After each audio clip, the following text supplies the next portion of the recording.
Narendra Modi ji bulldoze करके जबरदस्ती वक्फ bill को पास करना चाहते हैं।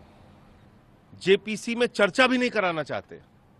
सारे संसदीय नियमों और परंपराओं को छोड़कर पहली बार ऐसा हो रहा है कि अब विपक्षी सारी पार्टियों ने, अपोजिशन के सारे दलों ने बहिष्कार कर दिया जेपीसी के टूर का। बावजूद इसके आप टूर कर रहे हैं।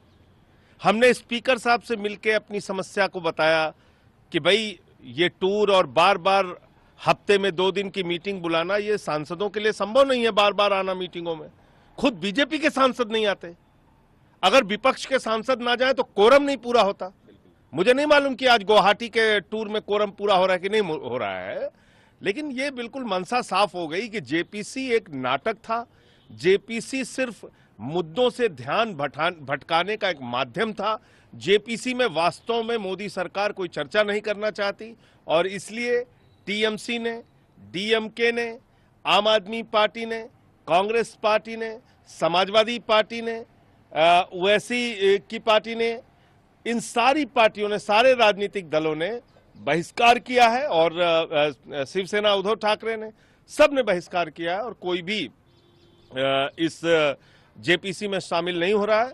और मैं समझता हूं कि ये भारत के इतिहास में शायद पहली बार होगा।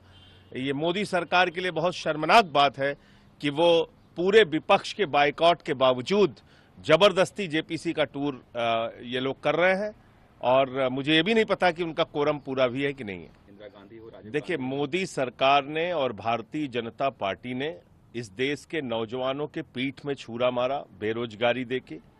इस देश के अंदर नोटबंदी लाके अर्थव्यवस्था को तबाह किया। कल नोटबंदी की 8वीं बरसी थी। इस देश के अंदर महंगाई लाके आम आदमी की कमर तोड़ने का काम किया। इस देश के संविधान को तोड़ने और तार तार करने का काम किया। आरक्षण को खत्म करके पिछड़ों और दलितों को धोखा देने का काम किया उत्तर प्रदेश सहित अलग अलग राज्यों में। तो मैं इस देश के लोगों से कहना चाहता हूं, हाथ जोड़कर विनती करना चाहता हूं कि बिल्कुल मत बटिए।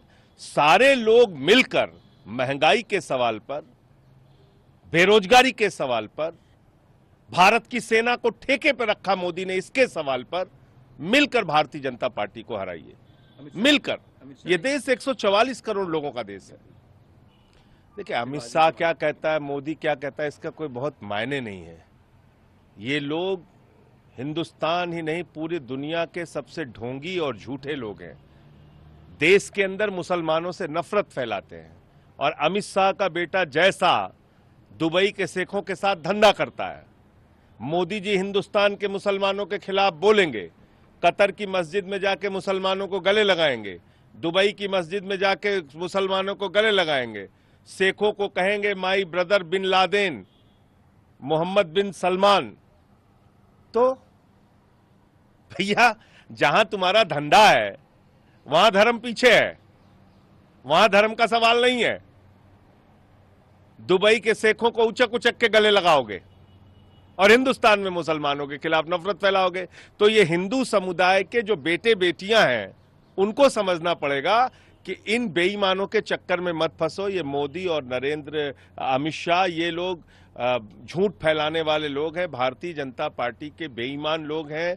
इनके चक्कर में मत फंसिए और देश के अंदर जो आपके साथ इन्होंने किया है उसका बदला लेने का काम कीजिए। मिल के इनको हराइए। शिवराज सिंह चौहान ने कहा है कि भारत धर्मशाला नहीं है, कहीं से भी कोई आए और यहाँ पे बस जाए और यहाँ के लोगों का वो अधिकार छीने। तो कौन बस रहा है यहाँ पे? खासकर बांग्लादेशी घुसपैठियों की बात। तो बांग्लादेश का बॉर्डर कहां से लगता है?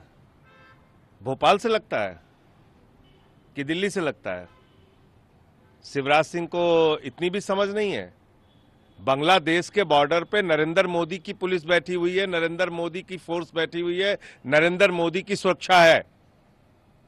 तो मोदी सरकार से इस्तीफा मांगे अगर आप ये वीडियो YouTube पर देख रहे हैं तो हमारे चैनल को सब्सक्राइब कर बेल आइकन दबाएं और Facebook पर देख रहे हैं तो हमारे पेज को लाइक करें। 8 मिलियन प्लस सब्सक्राइबर, आपके इस भरोसे के लिए बहुत धन्यवाद।